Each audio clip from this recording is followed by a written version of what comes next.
শান্তা, শান্তা, শান্তা। আসতেছি নয়ন। কি হলো? কি করতেছে তুমি? তুমি দরজাটা খুলো। হ্যাঁ নয়ন, আসতেছি। আরে আমি বাইরে আর কতক্ষণ দাঁড়িয়ে থাকবো? কি করতেছো তুমি?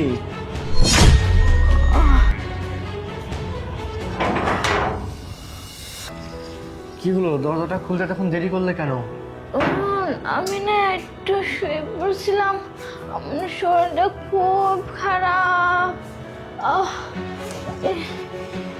ও আমার না কি শরীরটা হয়েছে তোমার? নয়ন খুব খারাপ গো। তোমার পেটে সমস্যা হচ্ছে? হ্যাঁ, পেটটা জানি কেমন করতেছে, শরীরটা অস্থির অস্থির লাগতেছে। তাহলে চলো ডাক্তারের কাছে নিয়ে যাই, চলো।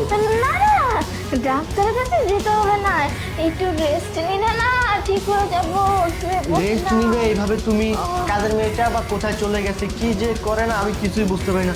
আচ্ছা এক কাজ করো, তোমার তো মনে হয় সময় হয়ে আসছে ডেলিভারি। তুমি এক কাজ করো, আর রিপোর্টগুলো দেখি নিয়ে আসতে বলো তো, আমি রিপোর্টগুলো চেক করে দেখি কি অবস্থা। রিপোর্ট দেখে কি হবে গো, আমার শরীরের অবস্থা গো খুবই খারাপ। হ্যাঁ সেটা তো আমি বুঝতে পারতেছি, সেজন্য তোমাকে আমি বলতেছি তুমি তোমার রিপোর্টগুলো নিয়ে আসো। চলো তোমাকে আমি ডক্টরের কাছে নিয়ে যাই, উঠো দাঁড়াও। আরে না না, আসলে এখন ডাক্তারের কাছে যাই না, রাস্তার মধ্যে মরে যাবো গো। আচ্ছা দেখি তোমার পেটের মধ্যে কি অবস্থা। আরে তুমি পেট কেন দেখতে যাচ্ছ? আমার পেট খুব ব্যথা, আমি পেটের যন্ত্রণায় মরে যাচ্ছি।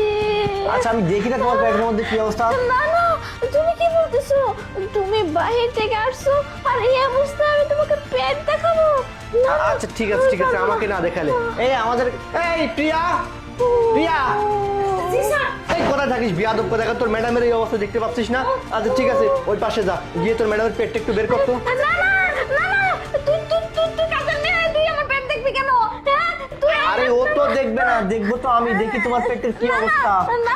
আপনি কিছু বলেন না, না মেয়েটা সাথে দেখতে হবে। স্যার আমি দেখাচ্ছি। না না না, তুই কাজের মেয়ে, তুই আমার পেট দেখবি কেন? ওরে বাবা। আচ্ছা তোমার সমস্যা হচ্ছে, তোমাকে হসপিটালে নিয়ে যেতে হবে। তোমার রিপোর্টস গুলো নিয়ে আসো, দেখি কবে ডেলিভারি হয়, পেটটা দেখি কি অবস্থা দেখি। স্যার না না, স্যার এই দেখেন পেট দেখছেন, কত সুন্দর পেট, দেখেন দেখেন ধরেন। পেটের মধ্যে 3 লাখ টাকা? হ্যাঁ স্যার, আপনাকে ম্যাডাম এইভাবেই ঠকাচ্ছে।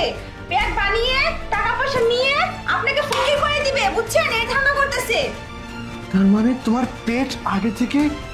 শোনো, তুমি যখন এখানে ঘুমিয়েছিলে না প্রিয়া, তোমার পেট আমাকে আগেই দেখাইছে। তুমি পেটের মধ্যে এগুলো ঢুকায় রাখছো, এগুলো পিআই বের করে রাখছিল। তখন আমি সব কিছু দেখছি, দেখে বাহিরে গেছি। এতক্ষণ শুধু তোমার অভিনয়টা দেখতেছিলাম, তুমি কেমন অভিনয় করতে পারো। সি, তোমার লজ্জা করে না? তুমি পেটের মধ্যে একটা পার্টি ঢুকিয়ে তার মধ্যে 3 লাখ টাকা লুকিয়ে রাখছো, কোন বিবেকে? তাই তো বলি, আমি বাড়িতে এনে টাকা রাখি, আমার টাকা যায় কোথায়? আমার টাকা তো এই রাক্ষসটা পেটের মধ্যে ঢুকিয়ে রাখে। চোর চুন্নি একটা বিয়ে করছিলাম। নয়ন, আমি তো মজা করতেছি। মজা করতেছিলে তুমি? গত 8 মাস ধরে আমার সাথে মজা করতেছিলে। চোর চুন্নি কোথাকার, স্বভাব চরিত্র খারাপ একটা মেয়ে। যা বের হয়ে যায় এখান থেকে, ফকিন্নি কোথাকার। তোকে আমি পুলিশে দেবো। আমি তো চল, তোকে আমি নিজে কিসের ওয়াইফ? আমার টাকা চুরি করার সময় তো মনে ছিল না তুই আমার ওয়াইফ? তুমি